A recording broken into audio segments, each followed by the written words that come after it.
Frédéric, on va parler tennis féminin. Ces dernières années, il y a un nouveau phénomène, c'est Iga Swiatek. Elle fait un peu penser à Nadal. Est-ce que c'est un âge d'or pour le tennis féminin Roland-Garros ? Swiatek fait penser à Nadal sur Roland.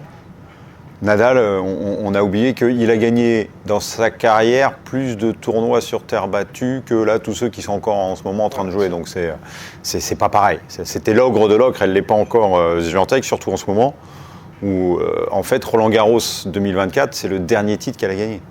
Alors là il y a Rome qui se joue cette semaine, mais c'est sa dernière opportunité pour gagner un tournoi avant Roland. Si elle gagne pas Rome là, elle n'est pas favorite à Roland Garros. Même si tu peux jamais l'éliminer de l'équation.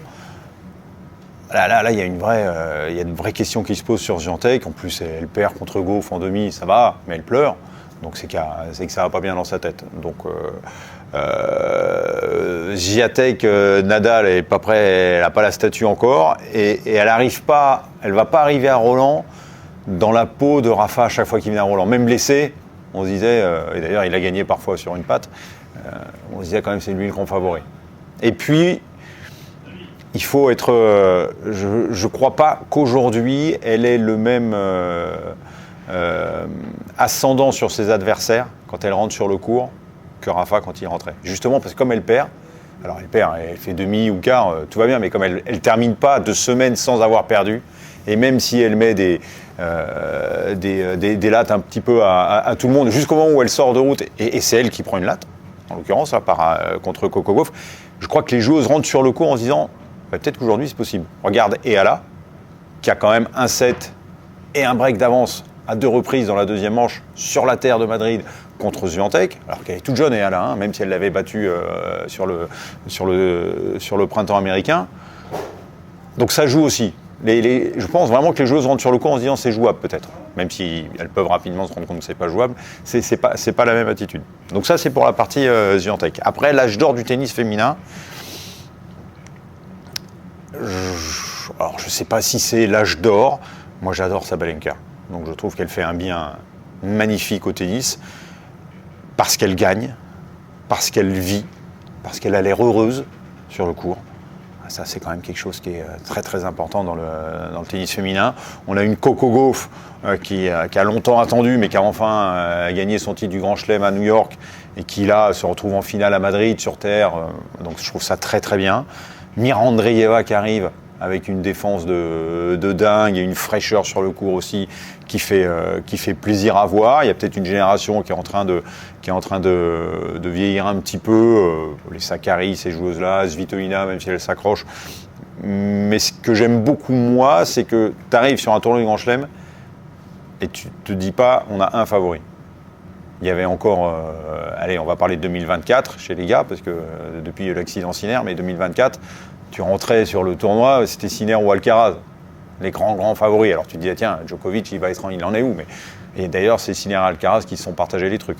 Donc aujourd'hui, sur le tennis féminin, je trouve que tu as un petit peu plus de points d'interrogation, mais pas parce qu'il n'y a pas de bonnes joueuses, mais parce que tu as beaucoup de joueuses qui sont très intéressantes à voir. Alors c'est peut-être parce que j'ai mon regard à le suivre à l'année, et que je me prends beaucoup d'affection pour les joueuses, mais il y a ça qui me plaît bien. Là, par exemple, sur Roland Garros, j'adorerais voir Sabalenka gagner Roland. Mais il y a un truc qui est très particulier à Roland, c'est qu'en nocturne, il n'y a jamais de match féminin. Est-ce qu'il y a une raison à ça, ou ça prouve qu'il n'y a pas encore la même popularité entre le tennis masculin et le tennis féminin ? Je faisais un match de rugby il y a pas longtemps, c'était la demi-finale de Champions Cup, et le coach de Bordeaux, si on lui demandait quel était le favori, il a dit vous les journalistes, là, si vous deviez miser votre maison sur un vainqueur, vous sorteriez qui ? Toulouse ou Bordeaux ? Et je pense que si tu demandes aux gens qui aiment le tennis, ils doivent payer cher pour un seul match, ils veulent un match masculin ou un match féminin. Okay, oui, mais tu as la réponse. Et pour l'avoir posé en conférence de presse de présentation du tournoi de Roland Garros, est-ce qu'il y aura une soirée sur 2 avec des matchs féminins ? La réponse d'Amélie Mauresmo, qui est directrice du tournoi, et qui répond que économiquement aujourd'hui, les affiches qui font vendre, c'est plus des affiches du tournoi masculin que féminin. Et puis il y a cette épée de Damoclès dans le tennis féminin. Par exemple, tu mets Swiatek, elle met 1-0 en 58 minutes à son adversaire, et qui aura peut-être fait un très bon match, t'as fait ta soirée dans Roland-Garros sur 58 minutes. Et là, tu vas avoir des gens qui vont aller. Donc, il y a en plus l'avantage chez les garçons de jouer à minima 3-7. Oui, même si ça va vite, tu as quand même 1h40 de spectacle. Machin. Mais en l'occurrence, moi, je ne crois pas que ça va arriver tout de suite, les matchs féminins en night session, sauf le jour où tu as une Française qui fait un parcours de fou. Je crois qu'Alizé Cornet l'avait fait. Mais sinon, où parce que tu auras une Cador qui va reculer dans le classement, le Swiatek, Osaka, l'année dernière, c'est complètement le match que tu aurais dû mettre en night session. Parce que c'est numéro 1 mondial, contre ex-numéro 1 mondial, parce que c'est celle qui est la patronne de Roland-Garros. Et tu prends pas cette option-là, et c'est dommage. Parce que derrière, effectivement, tu n'en as pas 150 des options. Mais si demain, là tu as au nouveau Osaka avec le tirage au sort qui joue une Sabalenka ou Gauff ou Paolini, si tu ne le mets pas là en night session, c'est que tu n'as pas envie en fait. Et je ne suis pas sûr qu'ils aient très très envie. Et pour parler de Roland-Garros même, des lieux, c'est un endroit qui est rempli d'histoire, mais c'est petit aussi, même s'il y a eu des travaux. En 2011, il y avait un déménagement qui avait été évoqué. Est-ce que c'est possible qu'on arrive à un stade où la porte d'Auteuil sera trop petite pour accueillir un tournoi du Grand Chelem ? On peut même imaginer que c'est trop petit aujourd'hui, mais c'est suffisamment grand pour organiser un tournoi du Grand Chelem pendant 15 jours en termes de cours, d'entraînement pour les joueurs et joueuses, parce que maintenant ils vont sur la partie Jean-Bouin, qui est très bien organisée. Ils ont ajouté le cours Simone Mathieu, qui a un petit écrin magnifique. Tu as mis des toits sur tes 2 cours principaux. Donc, en termes de compétition, je ne crois pas que tu aies besoin de plus. En fait, on a toujours besoin de plus, mais tu peux très bien l'organiser là-dedans. Pour les partenaires, tu as un village qui est maintenant très costaud, qui est très bien. Alors, c'est vrai que c'est un peu la cohue à l'intérieur quand c'est plein. Tu pourras avoir plus d'espace pour le public. Je crois que ce qui compte maintenant, même pour les organisateurs, c'est de l'espace pour les joueurs et les joueuses. En termes de salles de repos, en termes de restaurants. Parce que tu t'aperçois que de plus en plus, les tournois font la course à l'échalote pour que les joueurs et les joueuses soient dans un confort maximum. Et quand tu as les premiers jours d'un tournoi du Grand Chelem, tu as tes 2 tableaux de 128, donc tu es déjà à 500, t'es déjà à 311. Tu ajoutes les staffs maintenant qui sont pléthoriques, donc tu as une population qui monte à 600 avec les doubles. Et il faut, sur les premiers jours, que tout le monde ait un petit peu de place, puisse taper la balle, puisse se reposer, puisse aller manger avec le papa, la maman. Et je pense que c'est là où ils sont limités.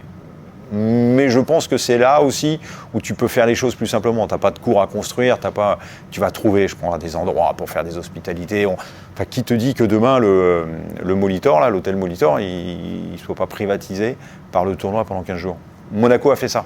Je ne sais pas si vous savez, le country club, il n'est pas très grand. Et ils ont privatisé un hôtel qui est en bas, qui donne sur pour la famille joueur, entre guillemets. Alors, c'est pas un tournoi du Grand Chelem, ils sont moins, mais pour le papa, la maman, les enfants, avec des chambres à disposition, avec un espace restauration, la grande piscine. Et aujourd'hui, la compète, elle est là. Elle n'est pas tant sur les cours de compète, parce que tu as tout ce qu'il te faut. Alors, tu peux rajouter... Ils seraient encore plus contents, les joueurs et les joueuses, si tu avais encore 15 cours de plus, d'entraînement, de machin, mais la deuxième semaine, tu n'en as pas besoin autant. Et franchement, ça fait la maille. Mais par exemple, il pleut, une journée à Roland, tu es tout de suite cloisonné de partout. Et Wimbledon, c'est pareil.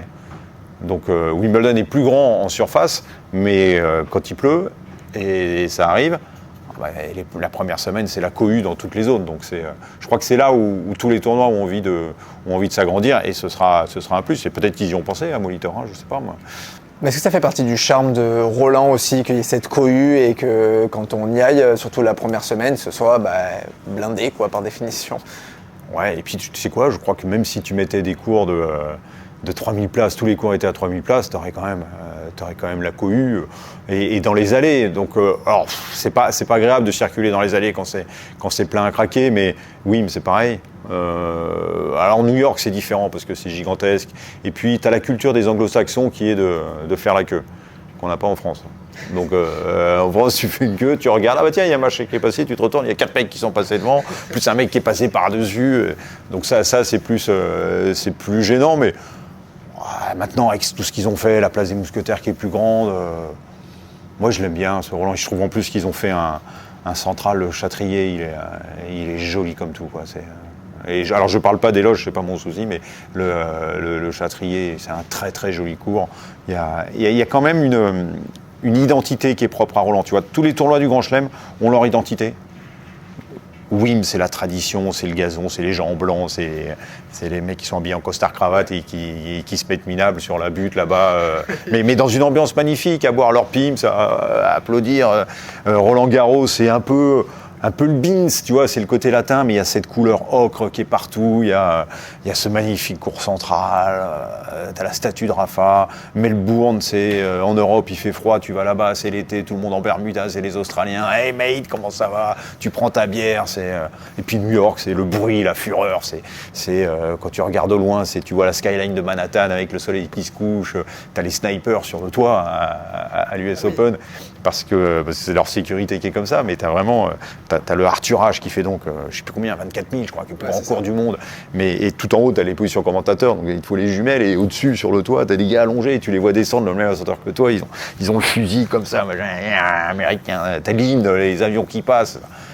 Chaque grand chelem a son identité, je trouve ça magnifique. Et Roland a la sienne, donc je sais pas trop ce que tu pourrais changer. Si ce n'est, je pense effectivement, toute la partie joueur. Mais c'est quoi justement cette identité Roland Garros ? C'est la couleur déjà.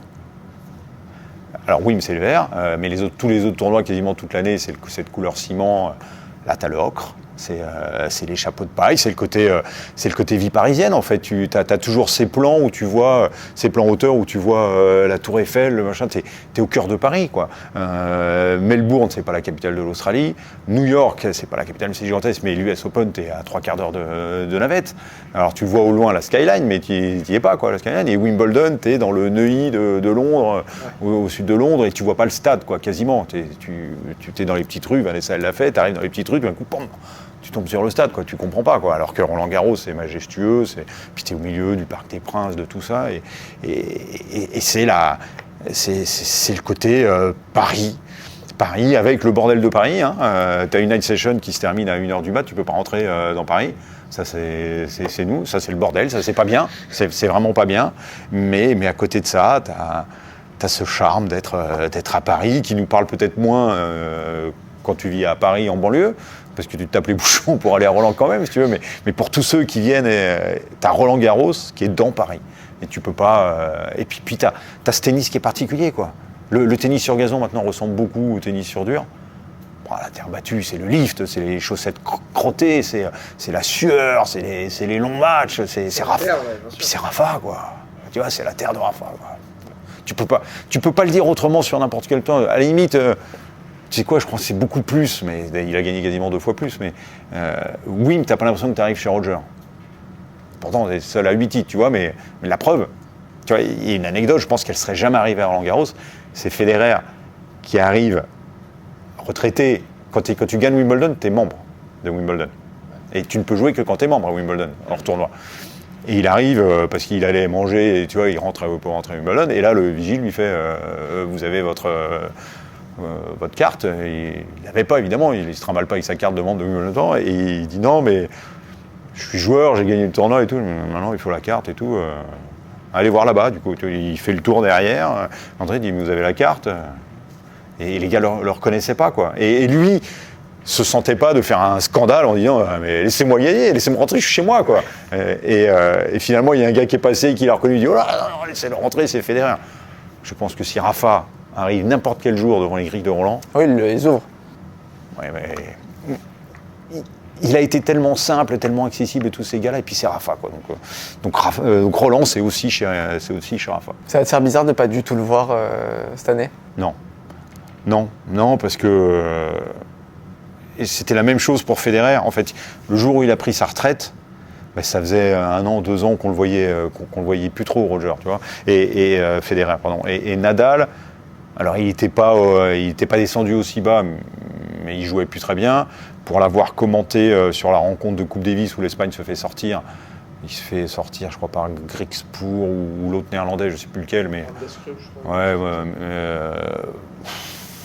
c'est pas terrible, quoi. Donc, non, et puis c'est la vie, quoi. Franchement, c'est la vie. Et au contraire, moi, tous ceux qui disent « Ouais, mais il a trop joué, il a gâché la fin », on oublie la fin quand ça a été.